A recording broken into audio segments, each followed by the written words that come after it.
my accent should be the last thing that you care about. Because I can speak in 1,000 ways and I can roll my tongue and stretch the R's. But what should matter is not how I speak, or I say, or even how I pronounce. What should matter is what I say is exactly what you wanted to listen. What should matter is you understand what I say and not how I speak. What should matter is what I meant is what you understood. And I'm not ashamed one bit of how I speak because that's how I learned. That's how any of us learned. Language is one element of what defines you and what I represent. And I can choose to change it in contexts, but that's my sweet wish. As much as I can choose to wear Indian when I want to, and when not. Because the intent of language and accent is to reach to the widest possible audience and make them understand what you mean. So if I'm in a place where I want the world to know I'm Indian, I don't mind having an Indian accent. And in a place where I think it'll make a difference, where people would listen to me more if I speak in an American accent, I don't mind doing that either, or either. I don't judge people when they say Himalayas or Himalayas, because I understand them both just fine. I don't judge people when people say potassium versus potassium, because that tells me that they're probably doing it right based on what they learned and where they learned.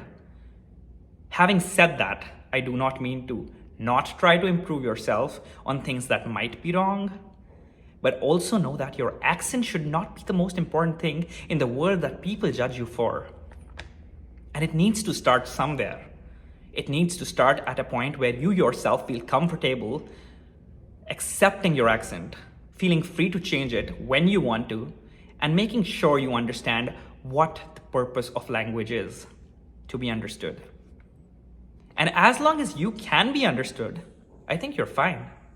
I don't mind people not being able to speak my name because their language, their accents weren't trained to be. But what I do mind is people telling me that the pronunciation of my name isn't what I was born with. It is something that they think it is. That's not how languages work. Neither should they ever be. I can speak the same way as you do, but I prefer to speak in a way that my soul connects to. Not because I can't, but because I want you to know where I'm from, and not one bit am I embarrassed about it, but proud. Like any of us should be, as long as you understand me and you hear exactly what I mean to say. It shouldn't really matter how I sound.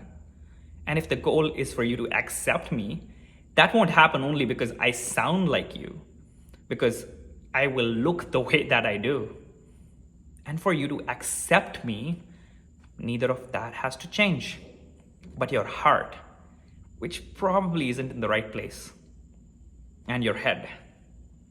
For the goal is for me to connect with more people. I would rather learn another language and try my best to belong.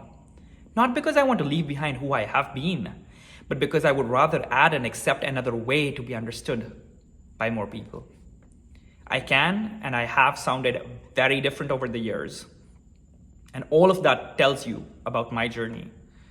From the absolutely amazing American sitcoms that I fell in love with, to a Colombian woman by the name of Gloria who became my own modern family. And importantly, if my accent isn't distressing to me, the last thing it should be is a reason for you to stress about. And I don't say I am clean or I don't judge. It's probably a human tendency to think we know all about you at the slightest glimpse. But that's what I exactly fight against by making a move, by walking towards you and asking who you are as a person.